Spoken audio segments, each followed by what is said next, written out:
भारतीय दलित राजनीति के महानायक, शोषित वंचित बहुजन समाज में राजनीतिक चेतना पैदा करने वाले वामसेप एवं बहुजन समाज पार्टी के संस्थापक मान्यवर साहब काशीराम जी का जन्म 15 मार्च 1934 पंजाब के रोपड़ जिले के पृथ्वीपुर बंगा गांव में इनका जन्म हुआ था।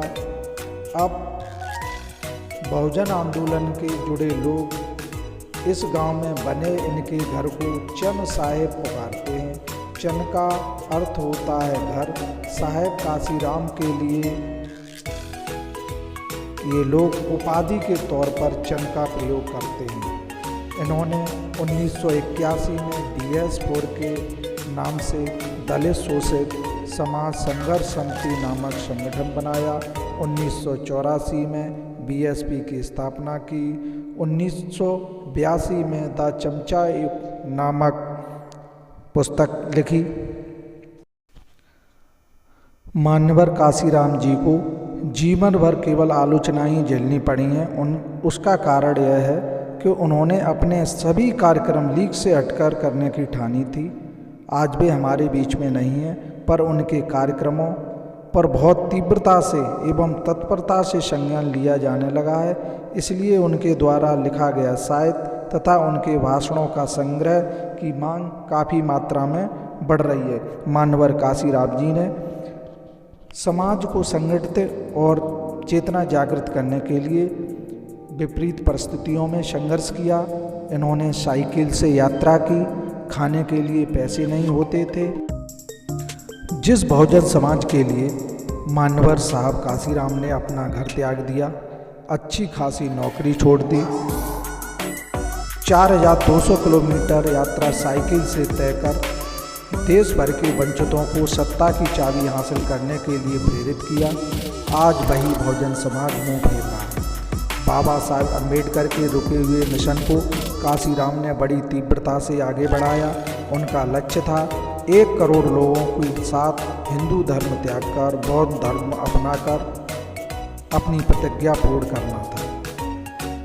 मान्यवर काशीराम अपनी प्रतिज्ञा पूर्ण करने से पहले ही बौद्धत्व में विलीन हो गए। सच्चे अर्थ में काशीराम जी भीम ज्योति को जलाने और लगाने वाले क्रांतिकारी व्यक्ति थे। 15 मार्च को उनके जन्मदिन पर हम कोट कोट नमन करते हैं। मेहमान सिंह आपको बताएंगे कि मान्यवर काशीराम जी की 7 प्रतिज्ञाएं क्या थी। नंबर 1, अब कभी घर नहीं जाऊंगा।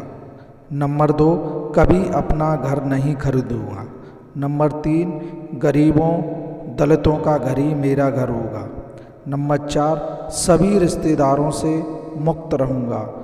नंबर 5, किसी के शादी जन्मदिन अंतिम संस्कार में शामिल नहीं रहूंगा।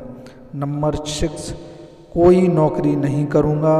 नंबर 7, जब तक बाबा साहब अम्बेडकर का सपना पूरा नहीं हो जाता चैन से नहीं बैठूंगा। अपनी प्रतिज्ञाएं पूर्ण करने के लिए मान्यवर काशीराम जी अपने पिता के अंतिम संस्कार में भी शामिल नहीं हुए थे। मान्यवर काशीराम जी की पुस्तक चमचा युग मूल निवासियों, दलितों, पिछड़ों, वंचितों को अपने पैरों पर खड़े होकर राजनीति करने की प्रेरणा इस पुस्तक से अवश्य मिलेगी। परंतु आजकल के नेतागण शत्रुओं के चरण चुम्बन तथा स्वार्थपूर्ण के मामले में आखंड डूबे हुए हैं। उनमें एक मासूम से बच्चे जितनी भी अकल नहीं है। बच्चों का स्वभाव होता है बच्चा तो बच्चा ही है, मगर वह किसी भी हाल में अपनी गरीब, कुरूप, मैली कुचैली, अधनंगी व काली कलूटी माँ को छोड़कर कभी भी किसी आभूषण से लदी सुंदरी को अपनी माँ नहीं मान लेता। मगर आजकल के नेताओं को बड़े बड़े विद्वानों की न सही कम से कम अबोध बालक से अवश्य सीख लेनी चाहिए। शायद उनका कल्याण हो जाए। Thank you.